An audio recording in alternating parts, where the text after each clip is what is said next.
다른데 그 유머랑 예술적 소구방야 지구 경배기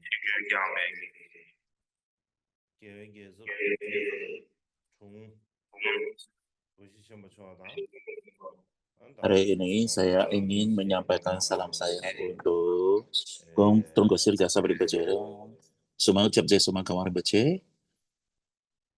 민주를 무시하다 나는 신부가 조류를 무시해 Minju Rinpoche 주위에 주위고 나바다 uh, 이렇게 dan, 루루시나 주위에 dan 나로 계획신이 나바다 semua 신게 nama Kempo, lo dodonya berapa? 민주기 돼 Semua 주마도 주마 나바다 Kempo, 나는 guru-guru dan 신부가 teman-teman 계획이 걔네 semua sangat-sangat 미망도 biksu-biksuni 도마래 도마 dan juga 도마서 orang-orang yang mendengar lewat Facebook dari seluruh dunia.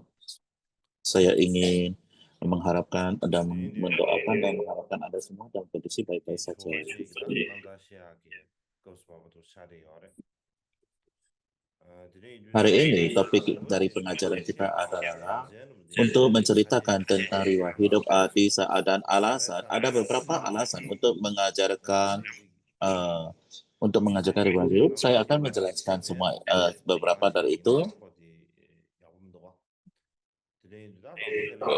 Kalau tidak Anda tidak mengetahui alasan untuk mengetahui bagaimana alasan mengajarkan riwayat hidupnya tidak begitu. Jadi alasan yang pertama adalah seperti dari 30 syarat pujian untuk Adisa Karya Kedopa. Jadi Kak jika Anda tidak datang ke Tibet, akan ada acara sambutan, namun kebanyakan orang akan tersesat akan maknanya yang mendalam. Maka saya bersujud kepada Anda yang telah mengajarkan demikian. Jadi seperti yang dikatakan di sini, sebelum Atisa pergi tiga, banyak orang mempraktikkan mantra rahasia secara salah. Demikian juga ada orang-orang yang tidak tahu bagaimana mempraktikkan Dharma dari tiga wahana dan sutra serta tantra tanpa kontradiksi sebagai satu plat. Jadi banyak kesulitan yang muncul di sana dan oleh sebab itu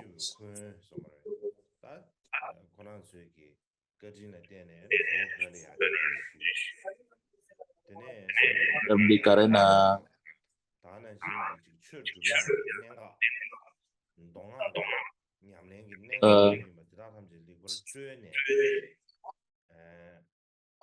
dan bisa menjelaskan semua poin-poin utamanya tentang memberitakan dengan baik sehingga muncul orang-orang yang diam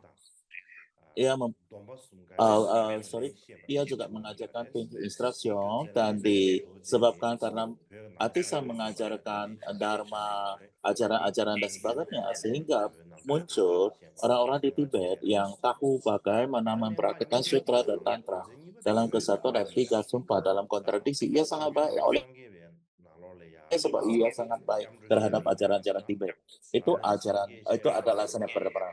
Dan di dalam ajaran alasan kedua adalah ketika kita berbicara tentang berisik, maka kita berbicara tentang perlindungan, bodhicitta, latihan batin, empat pikiran batin yang mengatakan sang batin. Kita memiliki semua ini di dalam kendaraan umum, namun semua itu sekolah tidak ada yang tidak ditransmisikan melalui Atisa oleh sebab ini juga adalah poin yang penting juga dan oleh sebab itu Atisa memberikan pengaruh yang baik bukan hanya untuk tantra tetapi juga kepada para sakya, gelu, kaju dan nima semua tradisi yang Tibet. Jadi ini adalah alasan kenapa kita menceritakan riwayat hidup daripada Atisa. Alasan ketiga adalah alasan kusur.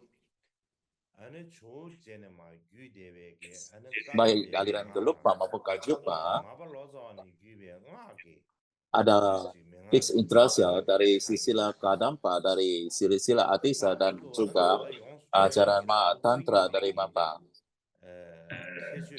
Secara khusus, hal-hal khusus yang terkena di aliran Kagyu seperti mereka itu semua berasal dari Asisa, seperti misalnya hari ini kita membicarakan dengan latihan pendahuluan seperti rasa muak keji dan keinginan untuk kebebasan ketika berbicara tentang aktual praktis daripada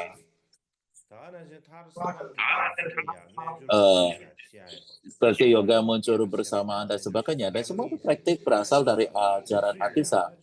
Dan pada akhirnya kita juga berbicara tentang 4 yoga, 4 tingkatan dan sebagainya. Semuanya ini juga berasal dari istilah Atisa. Jadi begitu kita memikirkan asal usul daripada banyak sekali ajaran-ajaran daripada Pajut yang berasal dari Atisa. Dan dengan demikian ia benar-benar sangat berbaik hati untuk ajaran agama Buddha Tibetan, tetapi khususnya untuk kita Kajut terutama sangat penting bagi kita untuk mengetahui riwayat hidup Atisa, dan apapun alasan untuk itu adalah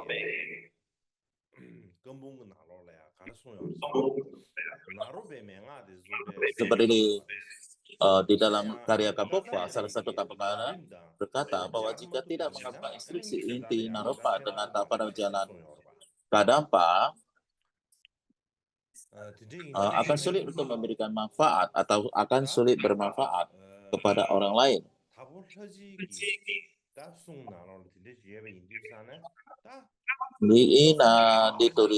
Ini tertulis dalam karya Kapokwa.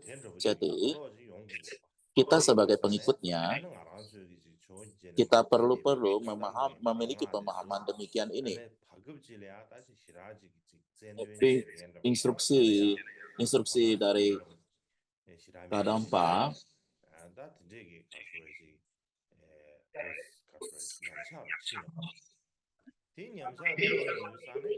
dan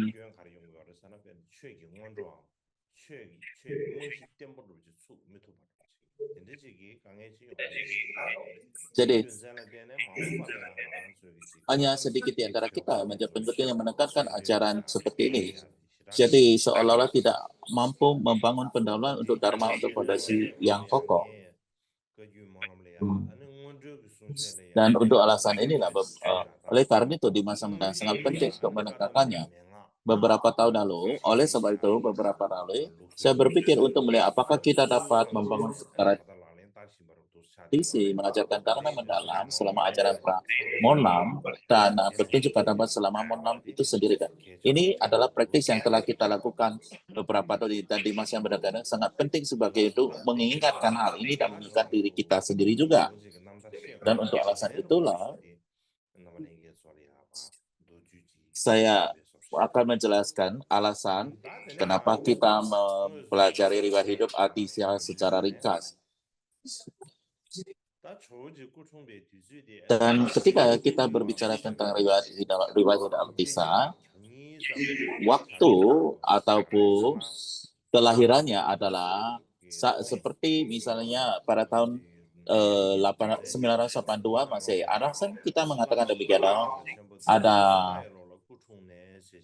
riwayat hidup yang ditulis oleh Trondopa, dituliskan gurunya Matau lahir pada tahun macam betina. Jadi saya bertanya apakah ini adalah merupakan sumber yang penting untuk ini. Jadi terdapat ketidaksetujuan tentang kelahirannya dan kemudian kemangkatnya, tetapi bagaimana aja, tetapi demikianlah sumber kita yang kita yakini. Mengenai tempat lahirnya, jadi lahir di India pada abad pertengahan ya. Di India abad pertengahan India dibagi dari timur, selatan, barat, dan utara. Jadi merupakan wilayah terpisah dan ada wilayah tengah, maka disebutlah lima wilayah di Tibet. Ini istilah sering di dalam gunakan catatan penerjemahan Tibet Tiongkok juga, termasuk perjalanan Xuanzang selama catatan perjalanan ke India. Jadi inilah istilah yang dimaksudkan di sini 5 wilayah di tanah mulia India. Jadi ada tradisi yang menyebutkan 5 wilayah India, dan di antara 5 wilayah ini ada Inggris beda suara.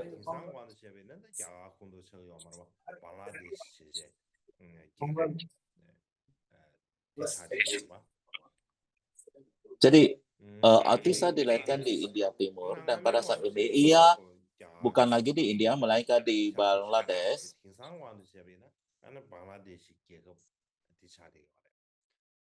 Jadi pada masa lalu ia adalah merupakan bagian timur dari India tetapi sekarang sudah menjadi bagian negara di Bangladesh. Jadi kalau kita berpikir tentang tempat sesungguhnya ia dilahirkan menurut daripada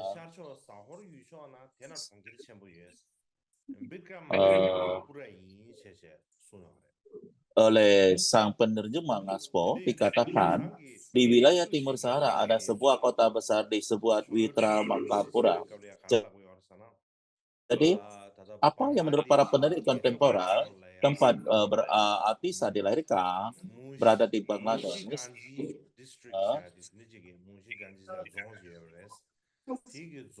dan di daerah distrik Muziganji dan wilayah itu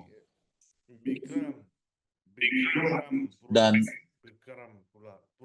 pada masa dulu itu disebut sebagai Wikramapura ya di masa abad pertengahan. Pada abad pertengahan ia bernama Wikramapura. Jadi ada sejarah bengkal dari abad ke-10 hingga abad ke-13.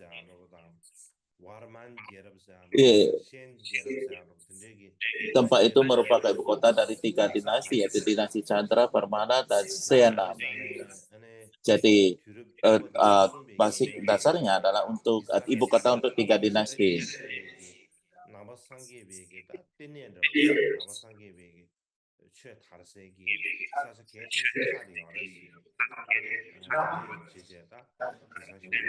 Dan pada saat itu merupakan pusat besar agama Buddha di Asia Timur pada saat itu. Jadi inilah menurut para peneliti kontemporer.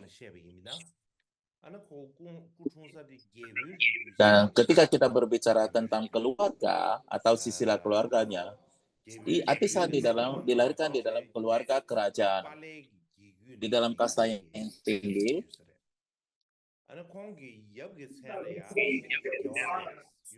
yang konon merupakan keturunan Raja Pala. Nama ayahnya adalah Kalyana Chandra dan nama ibunya adalah Prabhawati.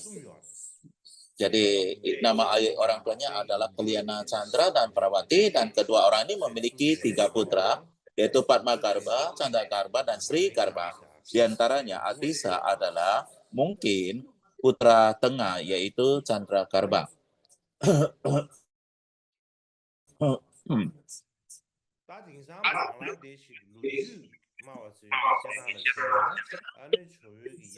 Menurut sejarah Bangladesh kontemporer dikatakan ayah Atisa bernama Kalyana Chandra.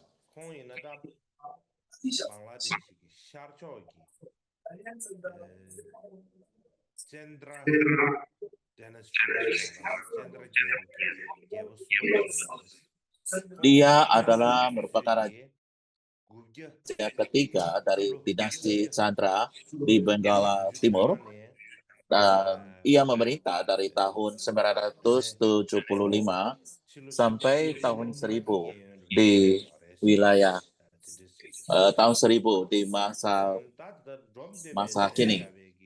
Jadi ia memimpin dari 975 sampai 1000 Masehi dan Dondopa dan dari pujian Dondopa terhadap Atisa dikatakan keluarga terhormat ayahnya adalah garis keturunan dari Raja Johor. Jadi ini sangat jelas sekali. Satu hal yang khusus adalah kita berpikir tentang Tibet, Raja Tibet Desen Techen.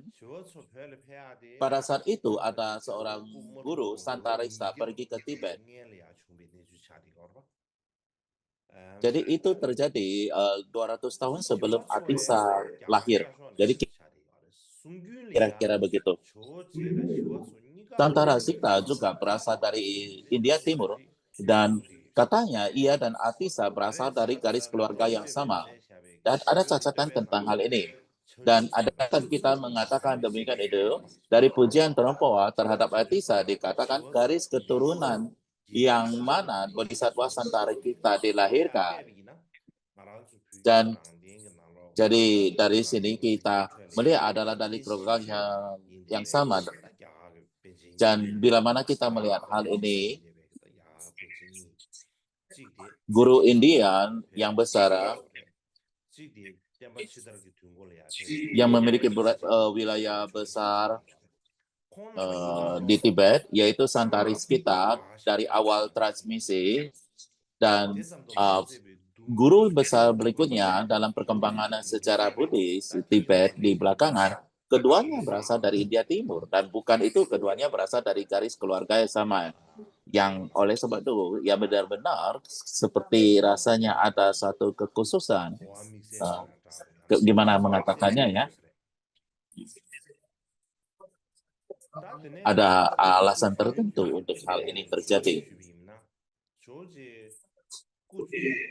Kita berbicara sedikit tentang masa kecilnya Atisa. Ketika masih kecil, Atisa dikenal dengan nama Chandragarbha. Dan sejak usia dini, ia sangat cerdas sekali. Ia sangat menghormati orang tuanya, dan ia selalu melayani orang tuanya, mendengarkan orang tuanya. Dikatakan demikian, ia sangat penurut. Dan tubuhnya dan sangat ganteng sekali. Dan semua orang yang melihatnya akan terpikat olehnya. Dan ada yang mengatakan bahwa dia sangat menarik secara fisika, dan disebabkan itu, bahkan para guru yang bebas dari pun memperlakukannya dengan baik. Jadi apa perlunya menyebut orang masih memiliki keinginan dan benar-benar sangat terpikat olehnya. Dan oleh sebab itu banyak orang mengatakan, dikatakan adalah karena ada sangat tampan, maka semua orang menjadi senang untuk menjadi senang.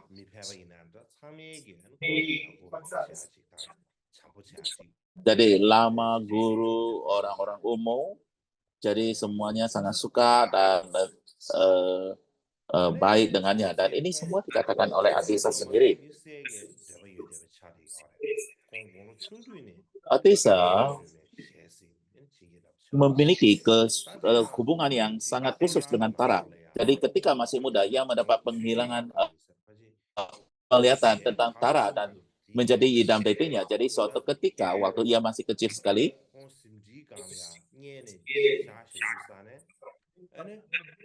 mungkin jadi masih baru bisa mulai berjalan, dan ia sedang tidur di ranjang di istana.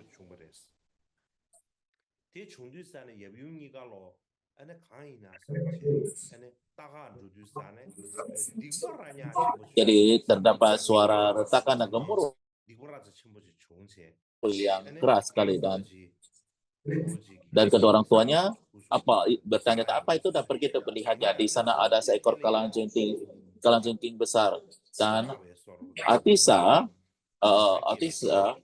tidak takut pada saat itu, dan tidak ada tanda-tanda takut dia terhadap kalajengking tersebut. Dan kemudian kalajengking itu akhirnya pergi meninggalkannya.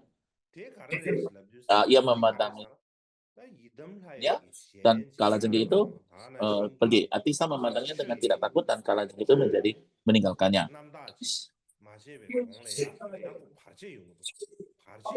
Dikatakan ini adalah merupakan tanda bahwa sebelum ia melihat istat dewata khususnya dan dapat berlatih secara alami, ia akan mengalami rintangan-rintangan.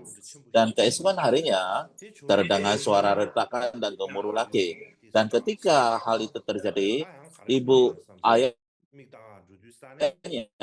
menjadi sangat takut. Dan ketika mereka melihat,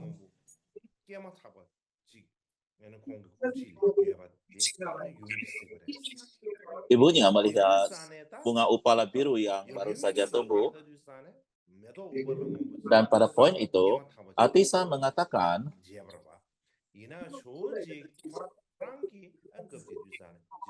ketika bunga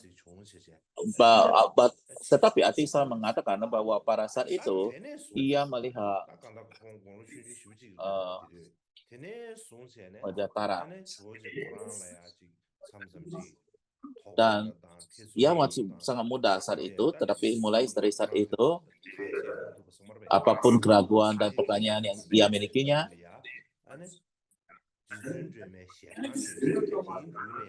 dan bila mana ada pertanyaan ragu-ragu ia miliki, maka ia akan menyiapkan persembahan di depan lukisan Tara dan berdoa, membuat aspirasi,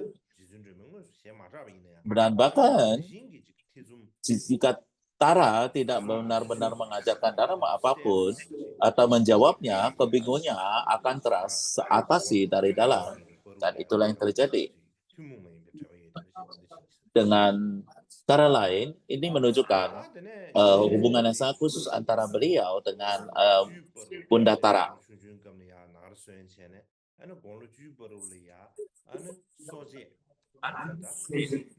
Kemudian hingga berusia 10 tahun, ia mempelajari ilmu pengobatan,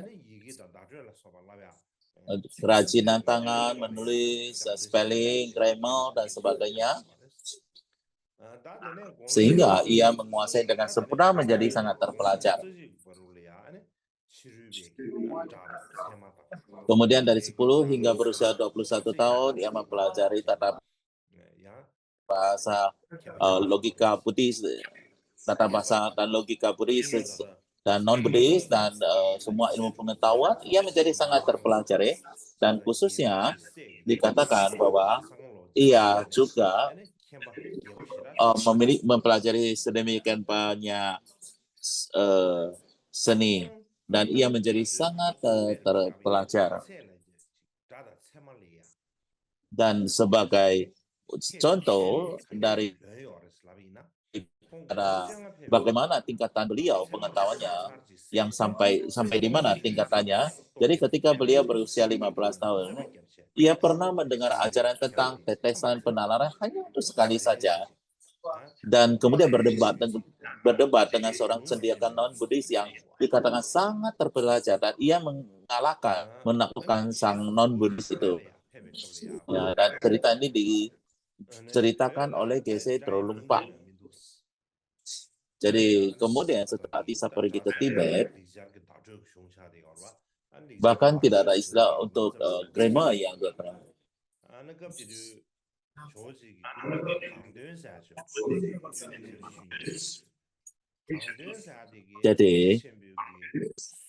Jadi seorang Banten yang melaporkan Dharane Panjang ala Avalokitesvara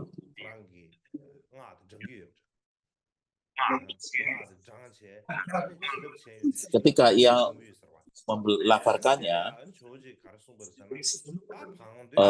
dan dikatakan terdapat blessing daripadanya. Dan Atisa mengatakan dari cara dia mengucapkan mantra tidak ada blessing sama sekali. Anda memiliki blessing karena ada motivasi yang baik. Tapi blessing itu datang dari motivasi Anda, bukan dari pronunciation atau cara pengobatan mantra Anda. Jadi ini adalah salah satu cerita dari siklus wajar itu. Jadi kadang-kadang Atisa, dan suatu ketika ia berkata, saya ada luka di tangan saya dan tolong berkati saja. Jadi Anda memiliki motivasi yang baik, jadi bisa bermanfaat. Jadi tolong berkatilah dan bantu berkati tunggunya. Dan Anda, Atisa mengatakan Anda tidak memiliki mengetahui kehabisan pengetahuan grammar, kamu membacakannya dengan banyak kesalahan.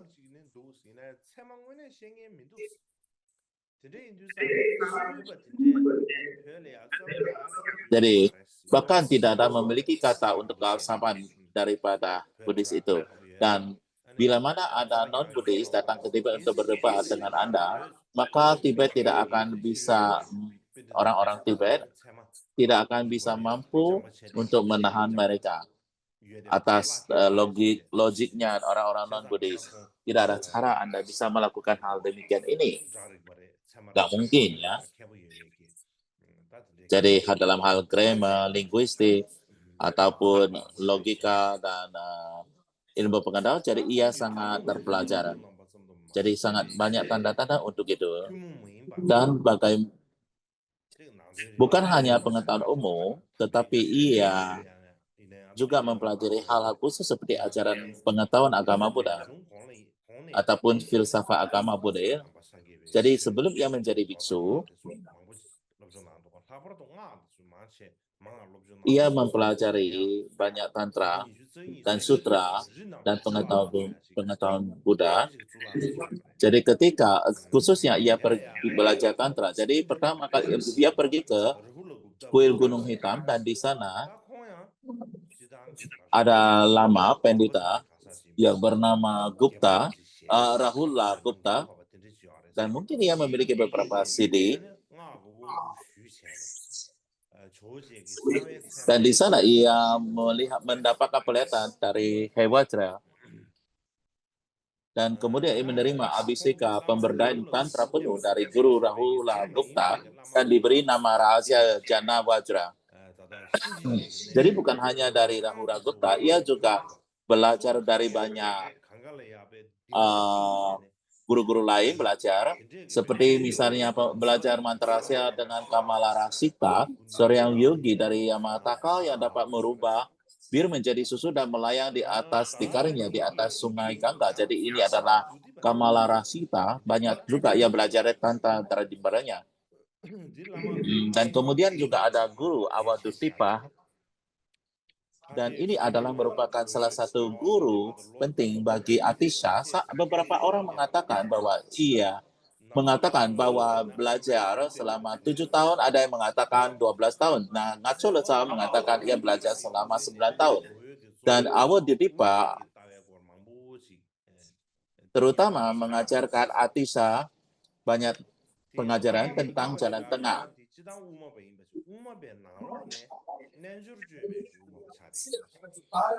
Awadutipa adalah merupakan guru jalan tengah dan terutama jalan tengah Yogacara. Jadi dan untuk alasan itulah Atisha sendiri menganut pandangan jalan tengah Yogacara. Jadi kemudian ketika beliau di Tibet, muridnya bertanya kepada Atisha kenapa beliau menganut pandangan jalan tengah Yogacara, dan jawaban Atisha adalah, saya menanyakan pertanyaan sama kepada guru saya, Awadutipa, dan guru saya berkata, karena saya melihat dharma hakikat sejati dengan cara ini, jadi Anda juga dari cara pandangan ini, dan oleh sebab itu Anda juga harus menjunjung tinggi pandangan ini. Jadi itulah sebabnya ia memegang pandangan daripada pandangan tengah Yogacara. Dan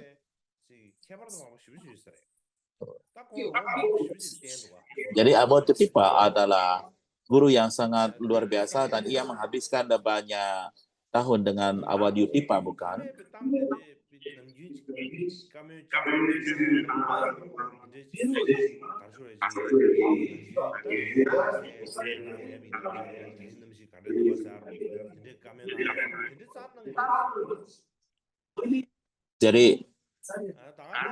Jadi pada saat itu tidak ada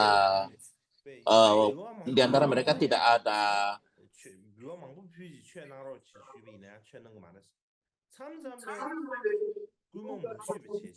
ya, jadi mereka tidak terlibat dalam komunikasi umum dan kadang-kadang ia mempersembahkan mandala dengan emas pun tidak diajarkan dharma, tapi kadang-kadang tak ada waktu pun Awadutipa akan mengajarkannya dharma. Jadi suatu ketika guru dan Atishanya berjalan melintasi jembatan yang sangat sempit, dan pada saat itu Awadutipa menoleh ke belakang dan berkata, berkata kepada Asade, nah, sampai kamu terbebas dari kemelekatan ego, Anda harus benar-benar harus hindari pematangan karma paling kecil sekalipun. Jadi di sini Atisa mengatakan secara ringkas ya,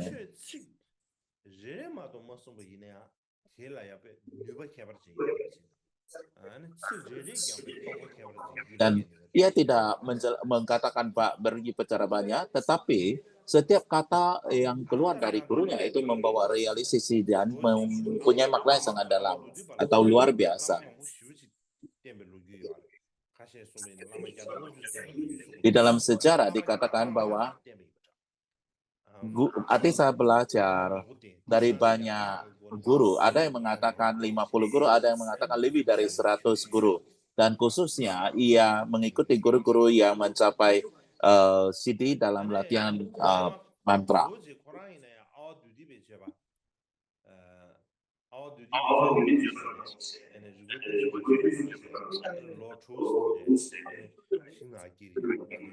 Dan dirinya sendiri mengatakan memperhatikan perilaku yoga yang diajarkan oleh Avalokitesvara. Ada orang mengatakan 6 tahun, ada yang bilang 12 tahun.